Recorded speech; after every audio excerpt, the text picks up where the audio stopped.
Breaking news Allu Arjun వివాదంలో CM Revanth Reddy కీలక ప్రకటనలు చేశారు. పార్టీ నేతలు ఎవరూ ఈ వివాదం గురించి మాట్లాడొద్దని ఆదేశించారు. మీడియా సమావేశాలు, సభల్లో అసలు ఈ ప్రస్తావన తీసుకురావద్దని తెలిపారు. పార్టీ నేతలకు ఈ విషయంలో స్పష్టమైన ఆదేశాలు ఇవ్వాలని పీసీసీ సభ్యులకు చెప్పారు.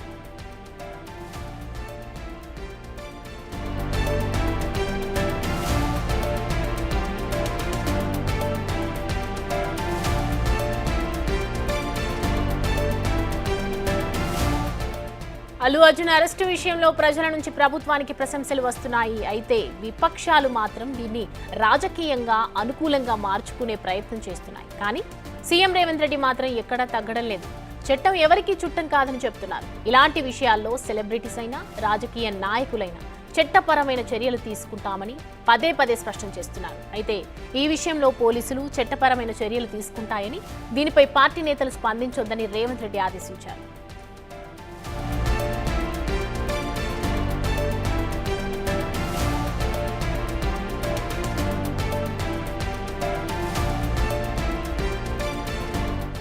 ఇదే అంశానికి సంబంధించి మరిన్ని అప్డేట్స్ మా ప్రతినిధి మా associate editor input editor Nagesh అందిస్తారు. నగేష్, చెప్పండి, కీలక ఆదేశాలు చేశారు సీఎం రేవంత్ రెడ్డి అల్లు అర్జున్ ఘటనపై, దీన్ని ఎలా చూడొచ్చు?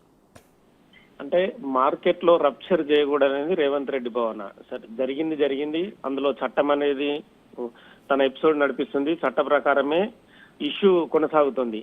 పోలీసులు చూసుకుంటారు, న్యాయస్థానాల్లో ఇప్పటికే కేసు ఉంది. దీనికి సంబంధించి ఎందుకు నాయకులు మాట్లాడుతున్నారు అనేది రేవంత్ రెడ్డి భావన. అందుకే ఏ నాయకుడు కూడా ప్రెస్ మీట్లు పెట్టి బహిరంగ సమావేశాల్లో కానీ గాంధీ భవన్లో కానీ ఎక్కడ కూడా అల్లు అర్జున్ కి సంబంధించి ఎపిసోడ్ లో ఏమి మాట్లాడకూడదని చెప్పి నిన్న సాయంత్రం పీసీసీకి ఆదేశాలు జారీ చేశారు. మహేష్ కుమార్ గౌడ్ కూడా రేవంత్ రెడ్డి చెప్పిన విషయాన్నే మిగతా నాయకులందరికీ కూడా, మంత్రులకు కానీ ఎమ్మెల్యేలు ఎమ్మెల్సీలకు మిగతా నాయకులందరికీ కూడా అల్లు అర్జున్ కు సంబంధించి ఇష్యూలో ఎటువంటి మాటలు మాట్లాడకూడదు, సూటిపోటి మాటలు కానీ ఇంకా విమర్శించే విధంగా కానీ ఎటువంటి వ్యాఖ్యలు చేయకూడదని చెప్పి ఖచ్చితమైన ఆదేశాలు జారీ చేశారు. ఎందుకంటే అల్లు అర్జున్ వ్యవహారంలో కేసు కొనసాగుతుంది. ఇవాళ 11 గంటలకు కూడా చిక్కడపల్లి పోలీస్ స్టేషన్ లో అల్లు అర్జున్ అటెండ్ కానున్నాడు. ఇలాంటి సమయంలో లేనిపోని వ్యవహారాల్లో మాట్లాడకూడదు. ఎందుకంటే అందులో సినిమా ఇండస్ట్రీ కూడా ఇందులో ఇమిడి ఉండడం, ఇష్టం వచ్చిన రీతిలో మాట్లాడితే కూడా డ్యామేజ్ అనేది ఎక్కువ జరుగుతుంది. ఇలాంటి వ్యవహారాలు కూడా సున్నితంగా ఉండాలి. చట్టం ఏం చేయాలనేది చూసుకుంటుంది, పోలీసులు చూసుకుంటారు. న్యాయస్థానంలో కేసు ఉంది కాబట్టి న్యాయస్థానంలో ఏం తేలినా కూడా ఆ వ్యవహారం అల్లు అర్జున్ కి సంబంధించిన ఇష్యూ కాబట్టి వాళ్ళు చూసుకుంటారని చెప్పి కూడా రేవంత్ రెడ్డి చెప్పారు. ఆల్రెడీ అసెంబ్లీలో కూడా రేవంత్ రెడ్డి ఇప్పటికే ఈ ఇష్యూ పైన క్లారిటీ ఇచ్చారు. అక్బరుద్దీన్ ఓవైసీ అడిగిన క్వశ్చన్ కి తాను అక్కడ ఏం జరిగింది, సంధ్యా థియేటర్ లో అల్లు అర్జున్ పోయిన విధానాన్ని కూడా పూర్తిగా వివరించారు. మళ్ళీ మాట్లాడితే అది పార్టీకి చెడ్డ పేరు తెస్తుందనే భావన కూడా రేవంత్ రెడ్డికి ఉంది. ఈ క్రమంలోనే ఏ నాయకుడు కూడా ఎవరు కూడా అల్లు అర్జున్ కు సంబంధించి ఎటువంటి వ్యాఖ్యలు చేయకూడదని చెప్పి కూడా ఖచ్చితమైన ఆదేశాలు జారీ చేశారు. నగేష్, ఇవాళ చిక్కడపల్లి పోలీస్ స్టేషన్ నుంచి నోటీసులు వచ్చాయంటే ఈరోజు విచారణకు హాజరు కావాలన్న నేపథ్యంలో ఎలాంటి అంశాలు తెరపైకి వచ్చే అవకాశాలు ఉన్నాయి? అంటే విచారణకు సంబంధించి మధ్యంతర బెయిల్లో అల్లు అర్జున్ ఉన్నాడు. 4 వారాల బెయిల్ కొనసాగుతుంది. ఇప్పటికే బెయిల్ వచ్చి కూడా దాదాపుగా వారం కావస్తుంది. ఈ క్రమంలో పోలీసు విచారణకు సహకరించాలని చెప్పి కూడా మధ్యంతర బెయిల్ ఆర్డర్లో హైకోర్టు పేర్కొంది. హైకోర్టు పేర్కొన్న ప్రకారమే పోలీసులు కూడా విచారణకు రావాలని చెప్పి కూడా నోటీసులు నిన్న సాయంత్రం జారీ చేశారు. తనకు సంబంధించిన లాయర్లతో కూడా అల్లు అర్జున్ చర్చించారు. ఎందుకంటే ఒక ప్రశ్నావళిని పోలీసులు రూపొందించే అవకాశం కనిపిస్తుంది. ఎందుకంటే ఈ సంధ్యా థియేటర్ వ్యవహారంలో వచ్చేటప్పుడు పోయేటప్పుడు కూడా రోడ్ షో నిర్వహించాడని చెప్పి ఇప్పటికే ముఖ్యమంత్రి రేవంత్ రెడ్డి సభలోనే ప్రకటించారు. కానీ దానికి విరుద్ధంగా అల్లు అర్జున్ తాను ఎక్కడ రోడ్ షో చేయలేదన్నారు.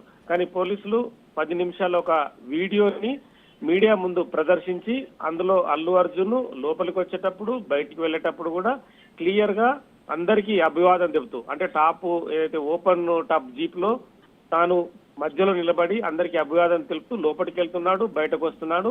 వాళ్ళ బౌన్సర్లు 50 మందికి పైగా జనాల్ని కంట్రోల్ చేస్తూ నెట్టి వేస్తూ లోపలికి తీసుకెళ్లారు, మళ్ళీ బయటకు తీసుకెళ్లారు. ఈ క్రమంలోనే తొక్కిసలాట జరిగింది. ఇలాంటి ఈ ఎపిసోడ్ లో రోడ్ షోగా రావడం, 50 మంది బౌన్సర్లు ఎటువంటి సమాచారం ఇవ్వకుండా సంధ్యా థియేటర్కి రావడం అనేది ఖచ్చితంగా చట్టవిరుద్ధమే, నిబంధనలు ఉల్లంఘించడమే. ఒక మామూలు వ్యక్తిలాగా వచ్చి వెళ్తే ఇదంతా జరిగేది కాదు. రేవతి కూడా మృతి చెందేది కాదు. తన రేవతి కొడుకు కూడా ప్రస్తుతం హాస్పిటల్లో ఉండేవాడు కాదు. సో మొత్తం ఎపిసోడ్ లో ఖచ్చితంగా వీటన్నిటికీ అల్లు అర్జున్ సమాధానం చెప్పాల్సి ఉంటుంది. అల్లు అర్జున్ సమాధానాలు పోలీసులు అడిగే క్వశ్చన్కి విరుద్ధంగా ఉన్నా కూడా అల్లు అర్జున్కు ప్రాబ్లమే. ఒకవేళ విచారణకు అటెండ్ కాకుండా కూడా పోలీసు విచారణకు సహకరించడం మీద చెప్పి కూడా మళ్ళీ హైకోర్టులో పోలీసులు పిటిషన్ వేస్తారు, చట్టపరమైన చర్యలు తీసుకుంటామని చెప్పి కూడా కోర్టుకు చెప్తారు. ఈ క్రమంలో అల్లు అర్జున్ ఇవాళ పోలీస్ స్టేషన్ ముందు పోలీసులు అడిగే ప్రతి ప్రశ్నకు కూడా సమాధానం చెప్పాల్సిన అవసరం అయితే ఏర్పడింది. Thanks for the updates Nagesh.